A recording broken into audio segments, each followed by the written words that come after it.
Hello बच्चों, स्वागत है आप लोग का आज के एक जोरदार और धमाकेदार क्लास में। है ना। आज हम लोग बहुत कुछ अच्छी चीजें सीखेंगे और इसको कंटिन्यू आगे अपने लाइफ में बढ़ाएंगे। केमिस्ट्री के बेसिस पे है ना। उम्मीद करते हैं रक्षाबंधन आप लोगों ने बहुत अच्छे तरीके से मनाया होगा। है ना। आप सभी को रक्षाबंधन की ढेर सारी शुभकामनाएं। जो भी आए हैं एक बार कमेंट करके बताइए कि सर हम लोग आ गए करके यस सर कुछ तो कहिए। है ना। तो चलिए आज की क्लास हम लोग शुरू करते हैं। है ना। अब वीडियो कंटिन्यू आएगी केमिस्ट्री की। है ना। बेसिक जो है वो। और आप लोग के लिए एक बहुत अच्छी खुशखबरी है जो लगभग लगभग एक वीक में तो कंप्लीट हो जाएगा, लेकिन हम लोग मोटा मोटा उसको 10 दिन लेकर चलते हैं कि 10 दिन में वो चीज़ कंप्लीट हो जाएगा।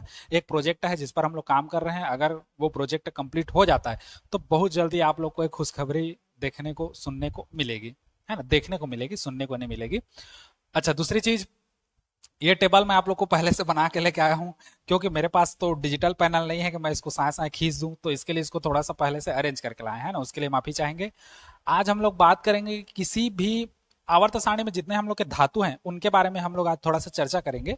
जो धातुएं हैं या जो भी पदार्थ है, तत्व हैं, उनको बिना देखे हम लोग कैसे कह दें कि ये ठोस है, ये द्रव है या गैस है करके। है ना। मतलब लिक्विड स्टेट में।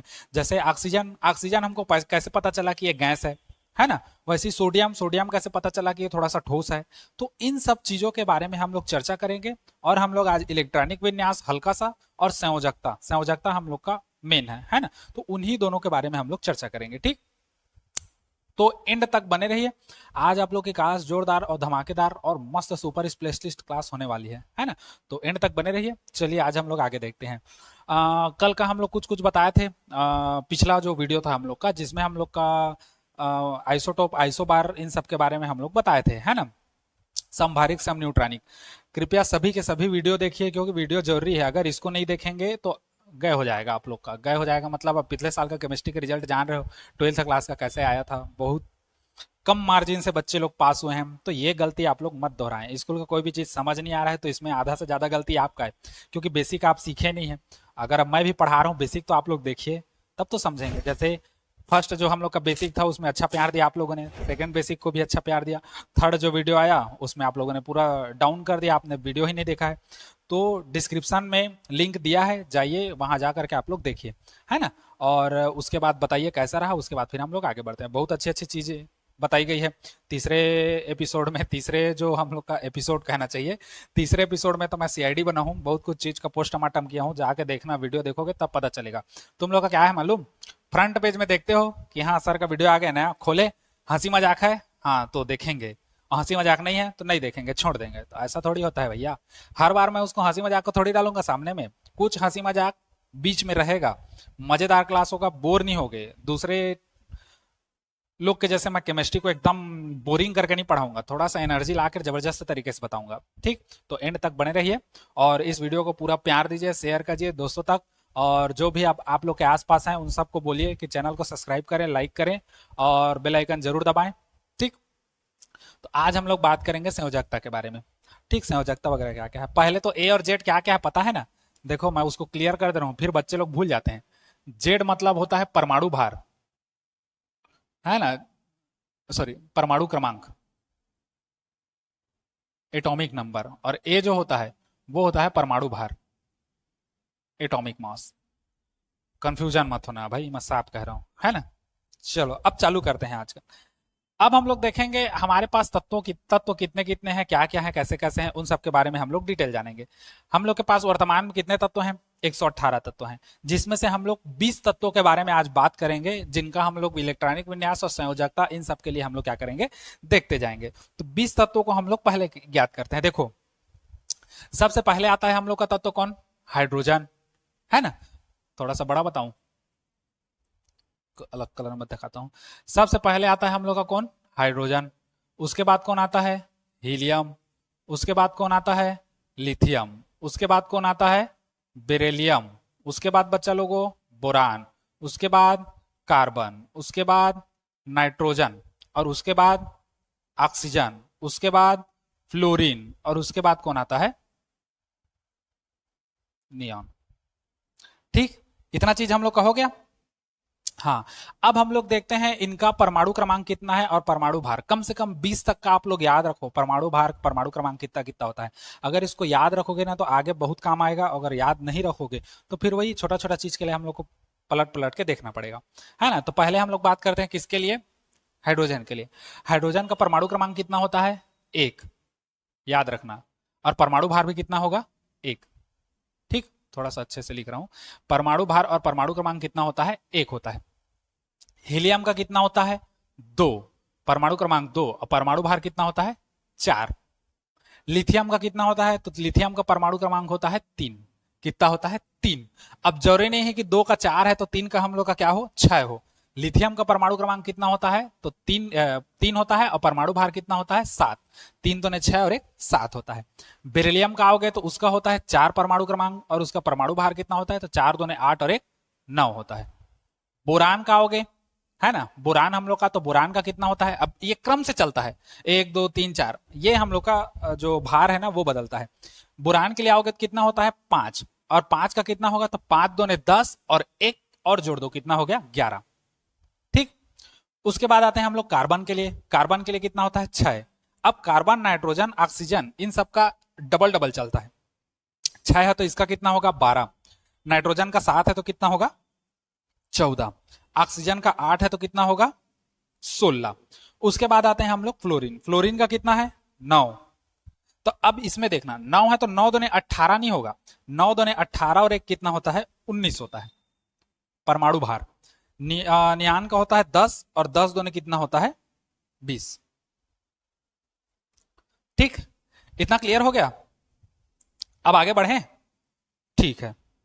अब देखो इसी के आगे फिर उसके बाद आता है 10 के बाद हम लोग का आएगा कौन सा, नियान के बाद हम लोग का कौन आएगा, सोडियम, Na, जिसका परमाणु क्रमांक होता है 11 और परमाणु भार कितना होता है, 11 दूने 22 और 1 23 होता है ना। उसके बाद कौन आएगा, मैग्नीशियम, Mg, है ना। इसका परमाणु क्रमांक कितना होता है, 12, और इसका परमाणु भार कितना हो जाएगा, 12 दूने 24। उसके बाद कौन आता है, सोडियम, मैग्नीशियम, फिर हम लोग का 13 में आएगा एल्युमिनियम, Al, इसका कितना होता है, तो 13 दूने 26 और 1 27। ठीक, अब उसके बाद एल्युमिनियम के बाद कौन आएगा, 14, जो हम लोग का अर्ध धातु है, कक्षा 12वीं में पढ़े हो, है ना, मिश्र धातु। सिलिकॉन, सिलिकॉन जर्मेनियम वगैरह पढ़े हो ना, हाँ यही है। तो इसमें हम लोग का क्या होता है, सिलिकॉन में 14, इसका कितना होगा, 14 दूने 28। 20 तक का याद करने का मैं तरीका बताऊंगा कैसे कैसे याद करते हैं।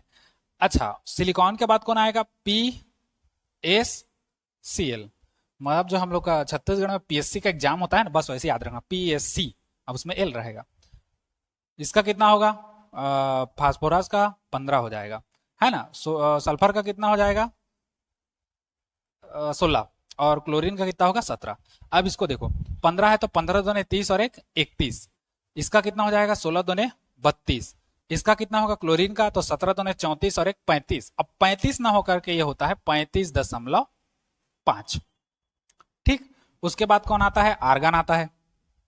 आर्गन का होता है 18, इसका परमाणु भार कितना होता है, सीधा 40, है ना, इसी को याद करना है।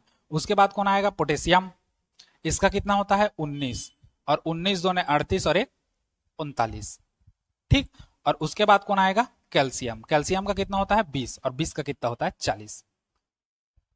ठीक, अब इसमें याद करना कैसे कैसे है, देखो सोडियम का बार बार उपयोग करोगे तुम लोग तो ऐसे याद हो जाएगा, 11 23 इलेक्ट्रॉनिक विन्यास। मैग्नीशियम का 12 24, एल्युमिनियम और सिलिकॉन, ये 4 करो तो देखो विषम संख्या में ना उसका डबल करके एक जोड़ते हैं। जैसे 11 दूने 22 और 1 कितना हो गया 23, और 13 दूने 26 और 1 27, 15 दूने 30 और 1 31, 17 दूने 34 और 1 35, और यहीं पर एक है दशमलव पॉइंट 5 हम लोग का और लगता है, 19 दूने 38 और 1 39। याद हो गया इतना चीज। अब ये वाला याद कर लो, पीएससी है, पीएससी, और ये वाला तो तुम लोग आराम से याद कर सकते हो, है ना। 10 तक तो सबको नॉर्मल याद रहता है, 10वीं से लेकर के सब बच्चे लोग को।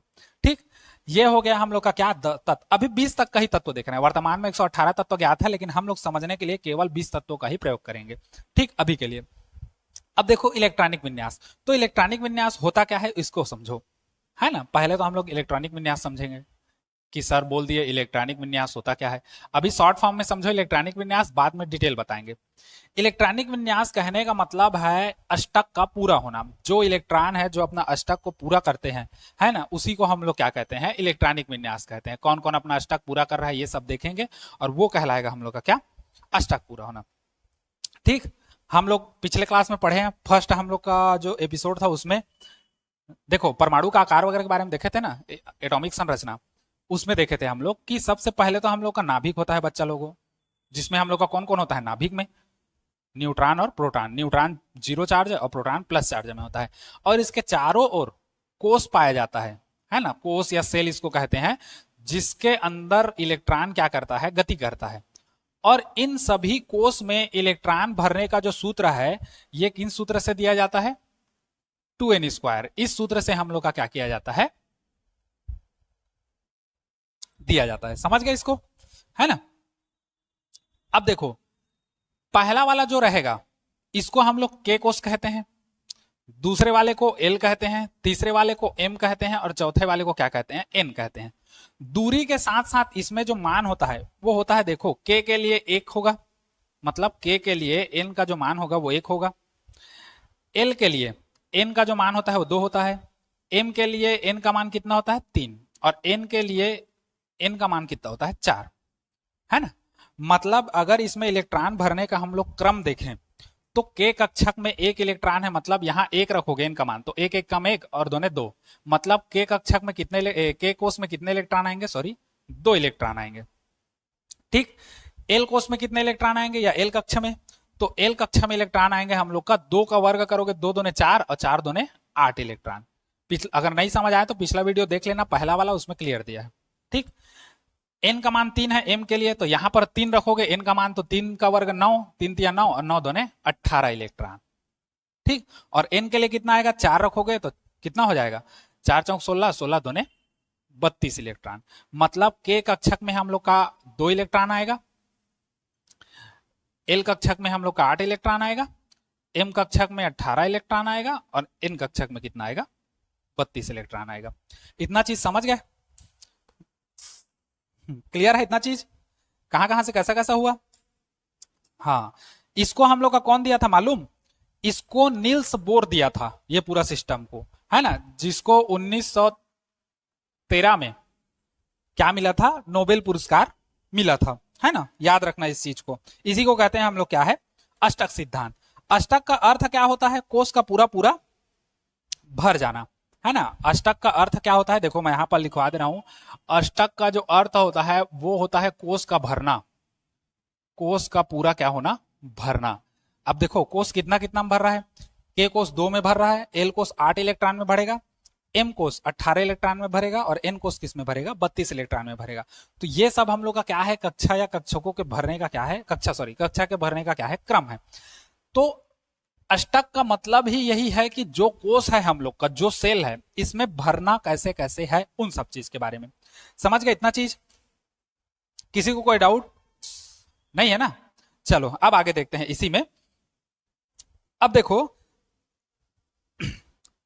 हम लोग का 2 में भी भरता है कोष, 8 में भी भरता है, 18 में भी भरता है ना। चूंकि हम लोग 20 तक का देख रहे हैं, 20 तक का, तो 18 तो हम लोग का छूट जाएगा, क्योंकि टूटेगा तो 18 टूटेगा तो 18 8 कितना हो गया, 26 हो गया ना, और 2 28 ज्यादा हो जाएगा। हम लोग तो 20 तक का देख रहे हैं, तो इसलिए 18 छूट जाएगा, क्योंकि हम लोग केवल और केवल कैल्शियम तक का 20 तक का देख रहे हैं परमाणु क्रमांक का, तो 18 छूट जाएगा। बाकी 2 में भी भराता है, 8 में भी भराएगा, 18 में भी भराएगा, और 32 में भी भराएगा। क्लियर हो गया इतना चीज।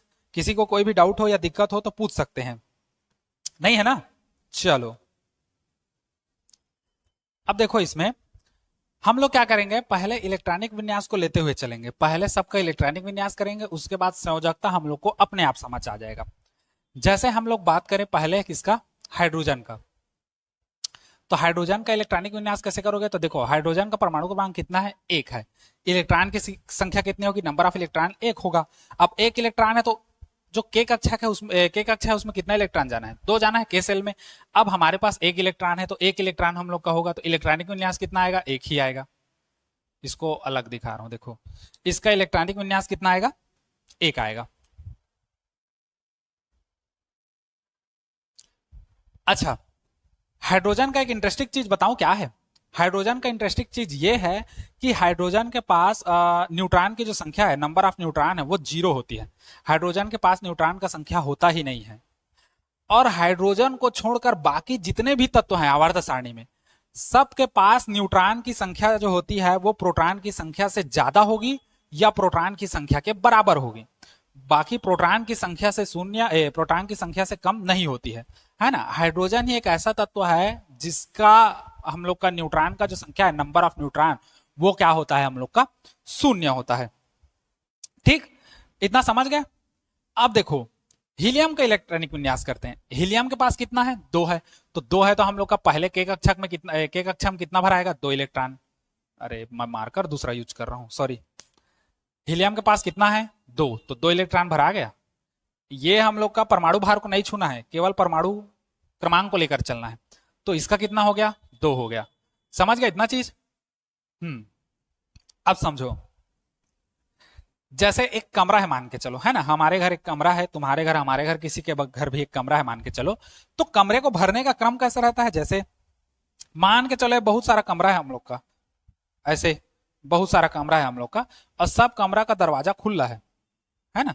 सब कमरा का दरवाजा हम लोग का क्या है, खुला है। लेकिन बाहर जो पैकिंग है उसमें बस यहीं पर दरवाजा खुला है।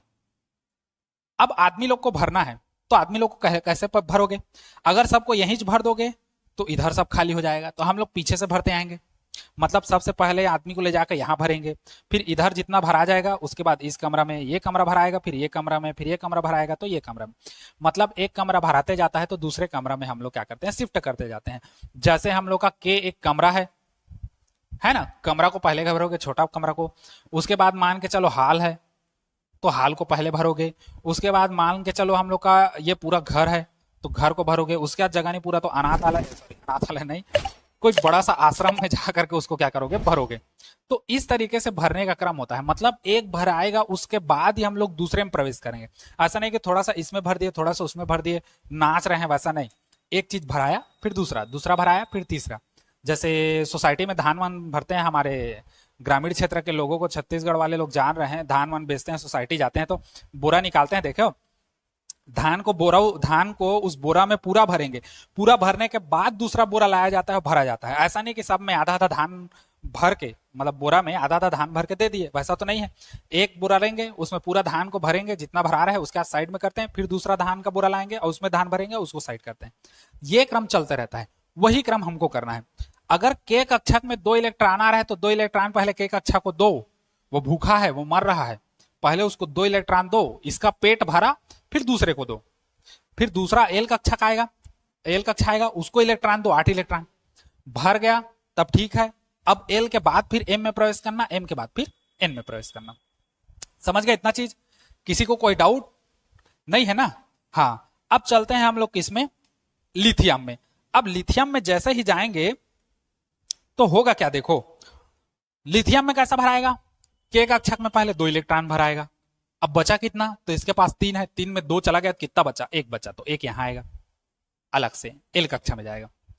उसके बाद बेरिलियम के लिए देखो 2 ठो हम लोग का पहले तो के कक्षा में जाएगा। अब बचा क्या, इसके पास 4 है तो 2 गया, तो 2 बचा। अब 2 हम लोग का किस में जाएगा, एल में जाएगा। पांचवा टूटेगा तो कितने में टूटेगा, 2 और 3 में। अब देखो के कक्षक में 2 का जाना कंप्लीट है, मतलब के कक्षक को पूरा भर रहा है, ए को पूरा नहीं भर पा रहा है। तो ये हो गया हम लोग का 2 3। छठवां को तोड़ोगे तो कितना में टूटेगा, 2 और 4 में। के कक्षक में 2 जाएगा, एल में 4 जाएगा। नाइट्रोजन में तोड़ोगे तो 2 और किस में टूटेगा, 5 में, 5 और 2 7।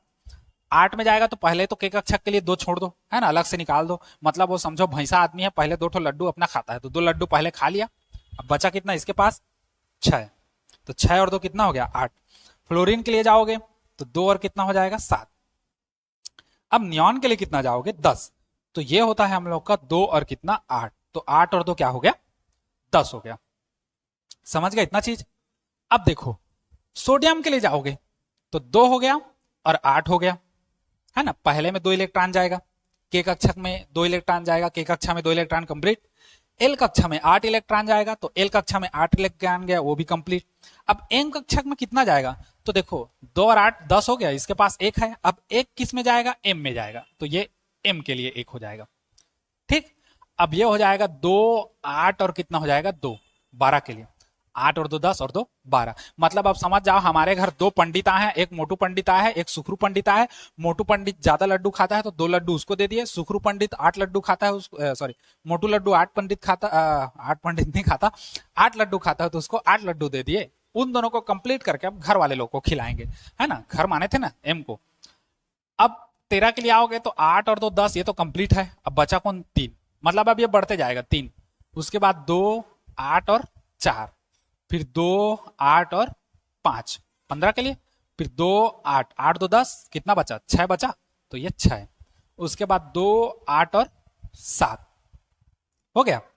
अब आएंगे आर्गन के लिए, 18 है, 2 और 8, 8 और 2 कितना हो गया? 10 हो गया। अब 7 के लिए कितना आएगा? तो 2 8 और 8। मतलब इसमें समझो 2 8 7, उसके बाद 2 8 कितना आ रहा है?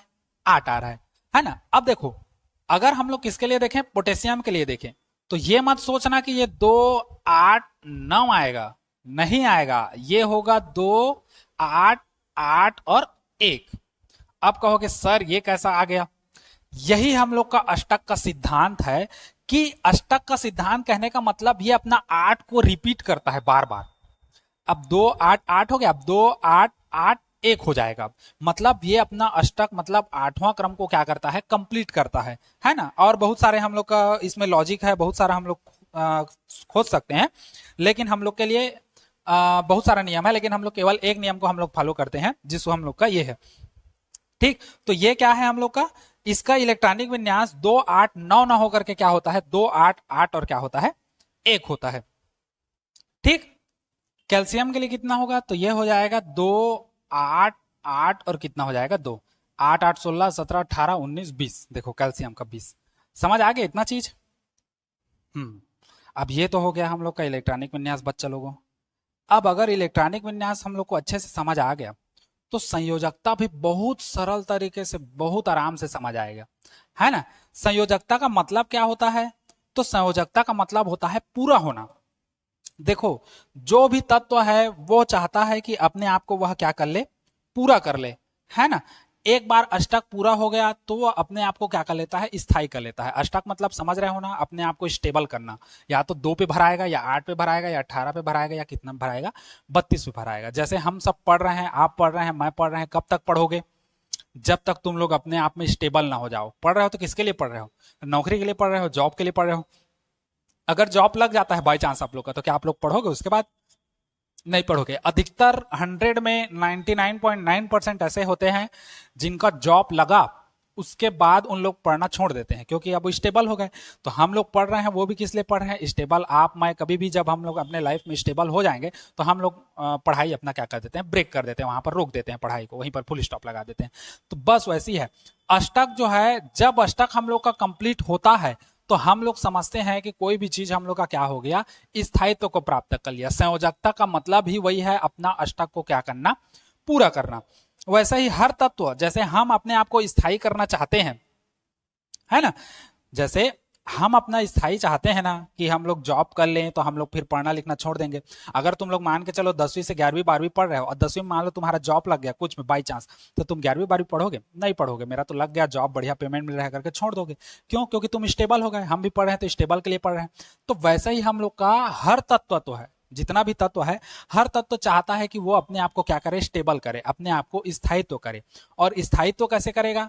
तो ये सब क्रम भर के, किस 2 इलेक्ट्रॉन 8 इलेक्ट्रॉन 18 32, इन सब में वो क्या होता है? अपना अष्टक पूरा करता है। 2 इलेक्ट्रॉन में अष्टक पूरा करेगा, या तो 8 इलेक्ट्रॉन में अष्टक पूरा करेगा, या 18 इलेक्ट्रॉन में, या 32 इलेक्ट्रॉन में। इन सब इलेक्ट्रॉनों से करके वो क्या करता है? अपना अष्टक को पूर्ण करता है। इतना चीज समझ गए? किसी को कोई डाउट या दिक्कत हो? नहीं है ना। चलो, अब इतना में वो अपना अष्टक क्या करता है? कंप्लीट करता है। ये तो बात हो गया हम लोग का, है ना। अब देखो जैसे मैं पिछले सेक्शन में बताया था, इलेक्ट्रॉन लेने पर देने पर कैसा कैसा चार्ज होता है, बताया था ना। यदि इलेक्ट्रॉन लेते हो, देखो यहीं पर बता रहा हूं, इलेक्ट्रॉन लेने पर हम लोग का माइनस चार्ज आता है, निगेटिव। और अगर किसी भी चीज को इलेक्ट्रॉन दोगे, मतलब तुम अपना इलेक्ट्रॉन किसी को दे रहे हो, तो तुम पर प्लस चार्ज आएगा, पॉजिटिव, है ना। जैसे हम लोग ऐसा समझो, मान लो मैं बताया भी था यार, आप लोग को भूल गए होगे तो चलो एक बार रिपीट कर दे रहे हैं, यही कोंटे में आओ, जगह नहीं है ना, कोंटा कोंटा में आओगे तो बढ़िया समझ आता है। है ना। जैसे मान लो मेरे पास प्लस भी है माइनस भी है। प्लस तो हम लोग का प्रोटॉन है, माइनस इलेक्ट्रॉन है। अगर मैं माइनस को किसी को दे दूं, मान लो इसको दे दिया, ले तू ले माइनस, तो इसके पास क्या बचा? प्लस। मतलब इलेक्ट्रॉन देने पर कैसा बच रहा है? प्लस। अच्छा, ये अगर मैं इसको इलेक्ट्रॉन दे दूं कि ले भाई तू इलेक्ट्रॉन ले ले, अब ये इलेक्ट्रॉन ले लिया माइनस, तो प्लस माइनस तो हम लोग का न्यूट्रल हो गया, बचा क्या इसके पास? एक और माइनस, मतलब इसका पावर कितना आ गया? माइनस आ गया। मतलब यदि इलेक्ट्रॉन किसी को दे रहे हो तो प्लस चार्ज में रहेगा, यदि इलेक्ट्रॉन ले रहे हो तो किस चार्ज में होगा? माइनस चार्ज में होगा। समझ गए इतना चीज? किसी को डाउट नहीं है ना? हाँ, चलो अब आगे बढ़ते हैं। अब हम लोग हीलियम से क्या करेंगे? संयोजकता स्टार्ट करेंगे, ठीक। अब देखो इसी में आगे, पहले हम लोग बात करते हैं किसके बारे में? हाइड्रोजन चाचा के बारे में। हाइड्रोजन चाचा के बारे में पहले जानते हैं। देखो हाइड्रोजन के पास कितना है? इलेक्ट्रॉनिक विन्यास एक है, मतलब इसके के कक्षक में कितना इलेक्ट्रॉन है? एक। हमारे पास कितना होना चाहिए? दो। अब दो चीज कर सकता है ना। या तो ये एक इलेक्ट्रॉन लेगा, लेगा तो क्या लगेगा? माइनस लगेगा। एक इलेक्ट्रॉन अगर लेगा वो, तो उसके पास दो इलेक्ट्रॉन हो जाएंगे, तो अपना अष्टक पूरा कर लेगा। भाई देखो इसके पास एक इलेक्ट्रॉन है, हमको अष्टक पूरा करने के लिए कितना चाहिए? दो इलेक्ट्रॉन। अगर ये एक इलेक्ट्रॉन ले लेता है तो इसके पास दो इलेक्ट्रॉन हो जाएंगे, एक अपना और एक दूसरे से ले लिया तो दो तो हो गए। तब इसका हम लोग का क्या हो जाएगा? अष्टक पूरा हो जाएगा। अच्छा, लेगा तो माइनस चार्ज लगेगा। या क्या कर सकता है? अपना एक इलेक्ट्रॉन त्याग कर सकता है, मतलब त्यागेगा मतलब दूसरे को देगा, देने पर हम लोग का क्या आता है? पॉजिटिव आता है। अगर वो एक इलेक्ट्रॉन किसी को दे देता है तब भी वो क्या हो जाएगा? अष्टक पूरा कर लेगा। मतलब देखो जरूरी नहीं है कि तुम अपना कवर करोगे मतलब भरोगे तभी अष्टक होगा, नहीं है तो तुम दे दो, स्वतंत्र हो जाओ, तो उस पर कोई चार्ज नहीं रहेगा, है ना। तो वो हम लोग का क्या हो जाएगा? अष्टक कंप्लीट कर लेता है। जैसे समझो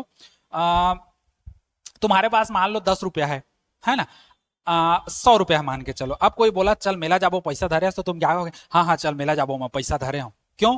क्योंकि तुम पैसा पकड़े हो, तुमको खर्चा करने के लिए उतेल हो रहे हो, जाओगे मेला ठेला में खर्चा करोगे, है ना। अगर मान के चलो तुम्हारे पास पैसा तो नहीं है, अब कोई तुमको पूछेगा हाँ यार मेला जाबे, तो तुम लोग क्या कहोगे? ना इधर है यार पैसा भाई के जाता है। ऐसा होता है ना। तो क्या है, तुम्हारे पास नहीं है तो बस वैसी है, अगर इसके पास रहेगा तो खर्चा करेगा और नहीं रहेगा मतलब अपने आप को दे देगा, तो संत महात्मा, इसको कोई लेना देना नहीं है किसी से। तो हाइड्रोजन के पास ये दोहरी प्रकृति होती है, या तो वो एक ले सकता है और अपना एक लेगा, तो हम लोग का क्या करेगा? अष्टक पूरा कर लेगा।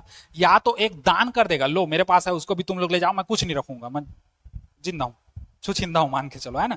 जैसे चोर किसी के यहाँ चोरी करता है, मान लो तुम लोग को रास्ता मुलाकात कर लिया, पैसा रखेगा तुम लोग को ले जाएगा, और पैसा नहीं है तुम्हारे पास, तो तुम लोग क्या कहोगे? चोरी करने आएगा तो लेने यार चुरा ले, मैं कुछ धरत नहीं होता था मोर कायतला चुराबे ए दे।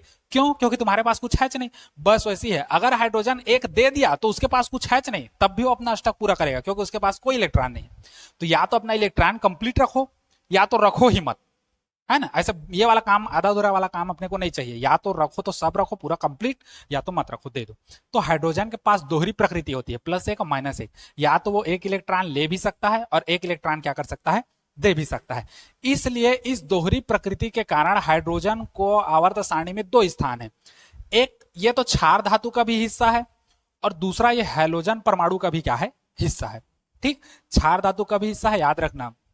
ये जो हम लोग का हाइड्रोजन है, इसको मिटा रहा हूं ना, अब इसका जरूरत नहीं है, यहां से समझना। देखो हाइड्रोजन का दो दो ठो स्थान है, हाइड्रोजन का दो स्थान है, डुअल नेचर का है ना। एक ये क्षार धातु का हिस्सा है, ये क्षार धातु का भी हिस्सा है, और यही क्या है? हैलोजन परमाणु का भी हिस्सा है।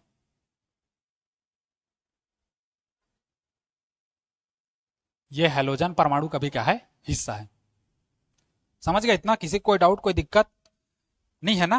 ठीक, ये क्षार धातु का भी हिस्सा है, हैलोजन परमाणु का भी हिस्सा है, जिसके कारण इसी को आवारा तत्व भी कहते हैं। तो अगर तुम लोग को स्कूल में वाइवा वगैरह में पूछ देते हैं, है ना, एक्सटर्नल लोग पूछने आते हैं तो पूछ देते हैं कभी कभी, अगर 12th पढ़ते रहोगे तो। आवर्त सारणी पढ़े हो? हाँ 9वीं से तो पढ़ते आ रहे होगे, तो हाँ सर 9वीं 10वीं से पढ़ते आ रहे हैं, पूछ देंगे फिर। चलो तो बताओ, क्षार धातु का आवर्त सारणी में क्षार क्षार जो हम लोग का हिस्सा है क्षार धातु का, उसमें आवारा तत्व कौन है? या आवर्त सारणी में आवारा तत्व कौन है? तो कौन है? हाइड्रोजन है, क्योंकि ये इसके पास डुअल वैलेंसी होती है ना, संयोजकता को वैलेंसी कहते हैं, डुअल वैलेंसी होती है। ये प्लस एक होता है, माइनस एक भी होता है, मतलब ये कहना चाहिए इलेक्ट्रॉन लेकर भी अपना अष्टक पूरा कर सकता है, इलेक्ट्रॉन देकर भी अष्टक पूरा कर देता है। इसलिए इसका उतना कोई स्थान नहीं रहता, इसलिए इसको क्या कहते हैं, आवारा तत्व कहते हैं। याद रखना, इसको हम लोग क्या कहोगे, आवारा तत्व कहोगे, आवारा तत्व कहलाता है हाइड्रोजन। समझ गए।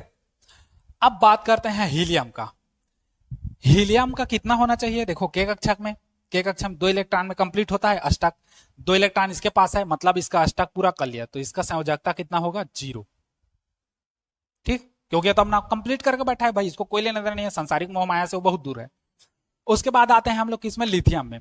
लिथियम में हम लोग का कैसा कैसा होता है, तो समझो लिथियम में हम लोग के पास कितना है, दो और एक है।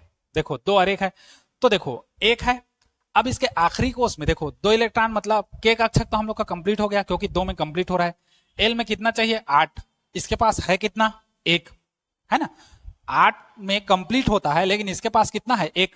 तो इसके पास 2 ऑप्शन है, या तो वो 7 इलेक्ट्रॉन लेगा। अब देखो अंतिम कोष में कितना इलेक्ट्रॉन है, 1 इलेक्ट्रॉन है, या तो वो 7 इलेक्ट्रॉन लेगा, है ना, 7 इलेक्ट्रॉन क्या करेगा, लेगा और अपना अष्टक पूरा कर लेगा, या तो ये 1 इलेक्ट्रॉन त्याग देगा और अपना अष्टक पूरा करेगा।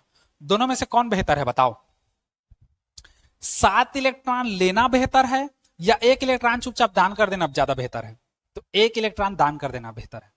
जैसे मान के चलो कहीं लड़ाई झगड़ा हो गया है ना, अब लड़ाई झगड़ा में गुंडे आ गए मारने के लिए, अब एक गुंडा तुमको मारने आया तो क्या करोगे, एक गुंडा को आराम से ढाई ढीन ढुसुम ढुसुम करके निकाल दोगे, और वहीं 7 गुंडे आ गए तुमको पीटने के लिए, तो क्या करोगे, उतेल हो जाओगे ना, खत्म हो जाएगा खेल तुम्हारा।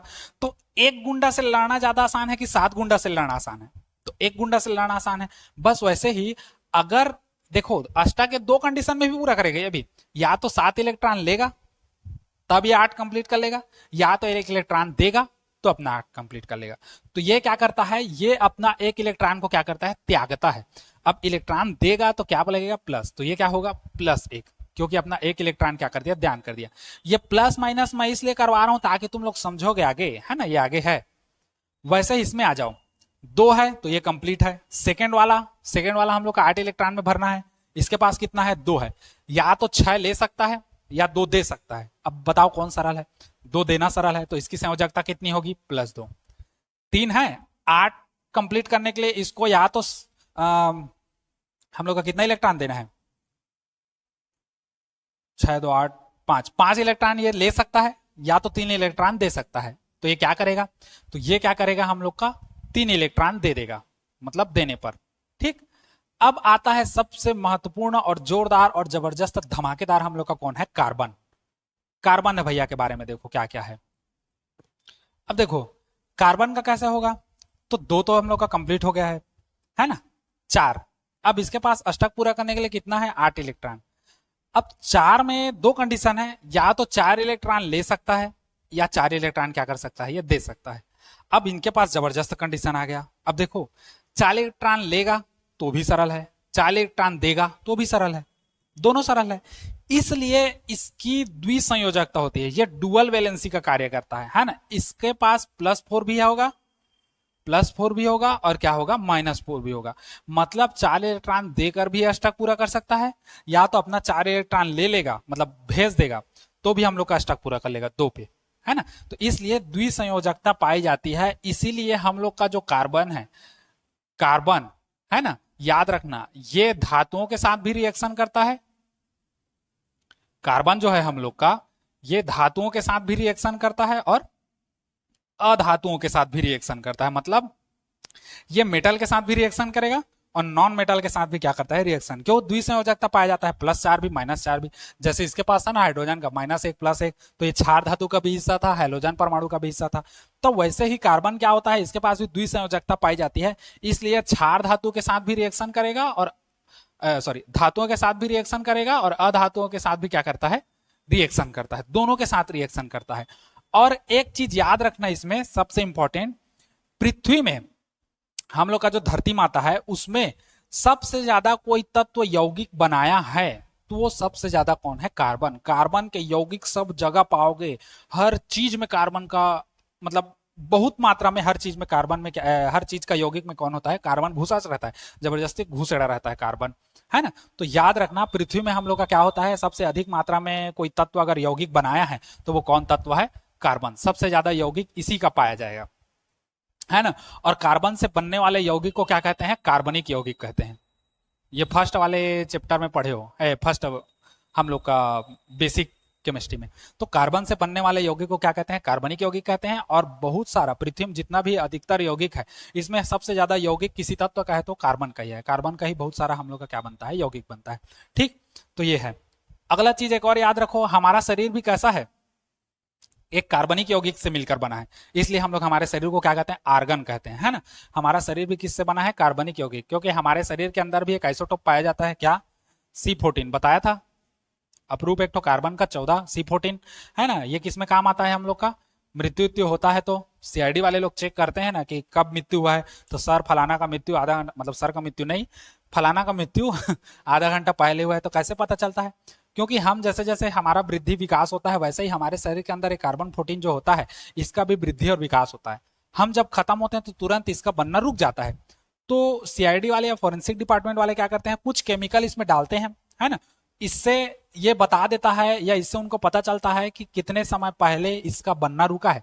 मान लो आधा घंटा पहले इसका बनना रुक गया कार्बन 14 का, तो हम लोग कहेंगे कि फलाना का मृत्यु आधा घंटा पहले हुआ है। इसी तरीके से उन लोग क्या करते हैं, पता करते हैं कार्बन 14 से। समझ गए इतना चीज, कहीं पर कोई डाउट या कुछ भी हो तो बताओ। नहीं है ना, आगे बढ़े। चलो अब आगे बढ़ते जाते हैं। देखो नाइट्रोजन का कितना है, 2 और 5। अब 5 है तो इसको अष्टक पूरा करने के लिए कितना चाहिए, या तो 3 लेगा या 5 देगा। अब 5 देना आसान है कि 3 लेना आसान है, तो अब लेना आसान है। 5 दोगे दादा कितना दे रहे हो, इससे अच्छा 3 ले लो चुपचाप, है ना। तो 3 लेना आसान है तो हम लोग क्या करेंगे, 3 लेंगे। लेने पर -4 जाता है, तो अब ये क्या हो जाएगा, -3। 6 है तो या तो 6 को देगा या 2 को लेगा, तो लेना आसान है तो ये हो जाएगा 2, क्योंकि ले रहा है तो -2। 7 है, अब 7 है तो देखो क्या होगा, या तो ये 7 इलेक्ट्रॉन त्याग देगा, तो 7 इलेक्ट्रॉन त्यागेगा तो 2 में अपना अष्टक पूरा कर लेगा, या तो 1 इलेक्ट्रॉन लेगा तो अपना अष्टक पूरा कर लेगा, यहाँ 8 आ जाएगा। कौन सरल है, एक देना सरल है, सॉरी एक लेना सरल है कि 7 देना सरल है, तो लेना सरल है। तो लोगे तो हम लोग का माइनस आएगा, कितना ले रहा हो, 1 इलेक्ट्रॉन, तो -1। अब 2 और 8 ये तो अपना अष्टक पूरा कर लिया, तो यहाँ पर कितना हो जाए, 0। अब यहां से संयोजकता देखते जाओ आराम से। हुआ कैसा, एक था तो +1 -1, उसके बाद संयोजकता हम लोग का बढ़ते गया, 0 1 2 3, उसके बाद +4 -4, अब फिर घटते आएगा, -4 के बाद -3, मतलब बढ़ते आएगा, -2 -1 ऐसे करके, और 0, और फिर उसके बाद तो फिर कंटिन्यू होगा। तो यहां पर कितना हो जाएगा, +1 +2 +3। अब यहां पर फिर डुअल वैलेंसी आएगा, +4 और -4 भी आएगा। अब 1 2 3 4 करके इधर कंप्लीट हुआ है, तो अब इसको ले आओ, है ना। 1 +1 +2 +3 +4 हुआ ना। अब -4 को ले लो तो -4 -3 -2 -1 और 0, फिर आओगे तो +1 और +2। इस तरीके से हम लोग का क्या हो जाता है, संयोजकता कंप्लीट हो जाता है। उम्मीद करता हूं मेरे ख्याल से आप लोग को बहुत सरल तरीके से समझ आया होगा संयोजकता, है ना। कमेंट करके बताओ समझ आ रहा है कि नहीं, और लाइक करो, है ना, वीडियो को, चैनल को सब्सक्राइब करो और सभी बच्चों तक पहुंचाओ, है ना। ऐसा नहीं कि अपना चपना पढ़ना है, हम लोग को बताओगे तो ज्ञान बढ़ता है, अकेला तक रखोगे तो ज्ञान नहीं बढ़ता, है ना। हमसे पूछो, वैसे पूछने के लिए फोन करना पड़ेगा। ठीक, समझ आ गया ना इतना चीज, किसी को कोई डाउट कोई दिक्कत थोड़ी है, नहीं है। ठीक, मैं समझाऊंगा तो समझ आ जाएगा सब चीज, बेसिक केमिस्ट्री, बाकी अदर केमिस्ट्री का मैं नहीं कह सकता। अब देखो इसी के आधार पर अब हम लोग क्या करेंगे, आगे बढ़ेंगे। एक स्क्रीनशॉट ले लीजिए इसका, फिर उसके बाद इसमें आगे बढ़ते हैं, है ना। चलिए स्क्रीनशॉट ले लीजिए एक,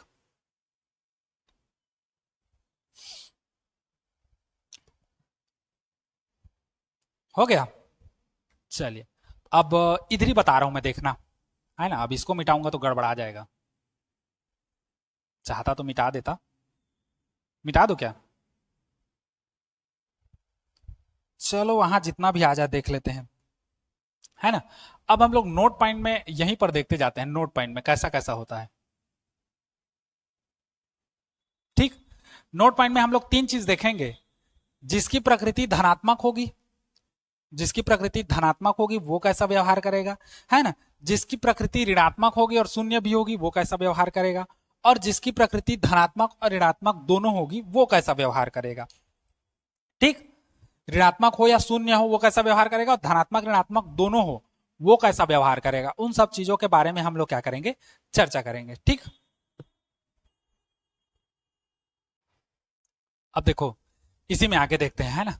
तीन कॉलम बनाता हूं और इस तीन कॉलम से समझना तुम लोग। इसके लिए हम लोग तीन कॉलम बना देते हैं, है ना। एक कॉलम को बड़ा करते हैं, दो कॉलम को छोटा करते हैं। यहां से मेरे ख्याल से समझ जाओगे। ठीक, तीन कॉलम। अब जगह नहीं है तो मैं ऐसे ही बता रहा हूँ, सॉरी, है ना। एक हम लोग पहले देखेंगे संयोजकता, उसके बाद हम लोग देखेंगे प्रकृति, कैसी प्रकृति का होगा, फिर हम लोग क्या देखेंगे, अवस्था, वो किस अवस्था का होगा। ठीक। हमारे पास तीन चीज है, या तो धनात्मक होना चाहिए, या तो ऋणात्मक और शून्य के लिए अलग होगा, और जिसके पास धनात्मक ऋणात्मक डुअल वैलेंसी जो होगा उसके लिए अलग होगा। तो अगर हम लोग बात करें, अगर किसी की संयोजकता धनात्मक है, अगर किसी की संयोजकता कैसी है, धनात्मक है, पॉजिटिव, तो याद रखना जो भी धनात्मक है उसकी प्रकृति कैसी होगी, तो वो किस प्रकृति का होगा, तो धात्विक प्रकृति का होगा, है ना, मेटेलिक, धात्विक प्रकृति का होगा। और जो धात्विक प्रकृति का होगा वो कैसी अवस्था में होगा, ठोस होगा। समझे बच्चा लोगों, कहीं पर कोई डाउट थोड़ी है। देखो संयोजकता जो है हमेशा धनात्मक प्रकृति का जो रहेगा उसकी प्रकृति धात्विक रहेगी और ठोस रहेगा। अब देखो इसमें कौन कौन सा संयोजकता धनात्मक प्रकृति का है, जैसे बेरिलियम है, संयोजकता धनात्मक है, धनात्मक है मतलब धात्विक प्रकृति का और ठोस रहेगा। और ले लो हम लोग का क्या है, एल्युमिनियम, मैग्नीशियम, सोडियम, ये सब धनात्मक है तो ये क्या है, धात्विक प्रकृति, ठोस। अब ये मत कहना सर हम लोग का सिलिकॉन धनात्मक प्रकृति की है तो ये ठोस होगा, ये धनात्मक ऋणात्मक दोनों है तो इसका अलग फॉर्मेट चलेगा। तो धनात्मक प्रकृति का रहेगा वो धात्विक और क्या होगा, ठोस होगा। अगर बात करें ऋणात्मक, ऋणात्मक या क्या हो, शून्य हो, मतलब जिसकी संयोजकता माइनस में हो या क्या हो, जीरो हो, तो माइनस में या जीरो होगी तो उसको हम लोग क्या कहेंगे, वो कैसा प्रकृति का है, अधात्विक प्रकृति का है, मतलब नॉन मेटालिक। ये स्पेलिंग देख लेना, है ना, मेटालिक। तो ये कैसी प्रकृति का होगा, अधात्विक, नॉन प्रकृति का, है ना। अब देखो ऋणात्मक और शून्य किसमें किसमें है। अब ये मत कहना कि सर ये ऋणात्मक में है, तो ऋणात्मक के साथ धन भी है, इसको नहीं लेना है। ऋणात्मक मतलब ये 3 2 1 और शून्य ये होना चाहिए हम लोग का, है ना। तो जिसका भी ये रहेगा ऋणात्मक प्रकृति का या शून्य प्रकृति का, वो प्रायः कैसी रहेगी, गैस रहेगी। प्रायः कैसी रहेगी बच्चे लोगों, गैस। अच्छा एक चीज याद रखना, धनात्मक प्रकृति का जो धात्विक रहेगा उसकी प्रकृति धात्विक रहेगी और ठोस रहेगा, लेकिन इसमें अपवाद है। पूरे तत्व में पारा ही एक ऐसा है जो धातु है लेकिन वो कैसा होता है, द्रव रूप में होता है, लिक्विड स्टेट या लिक्विड फॉर्म में होता है। ठीक, तो याद रखना पारा हम लोग का ये अपवाद है। धातु में पता नहीं कहां कहां से इसको कौन धातु में घुसा दिया, दांतीपुर धातु धातु में आने लायक नहीं है, पूरा लिक्विड है है ना। सनक जाता हूं कभी कभी, कैसे करोगे।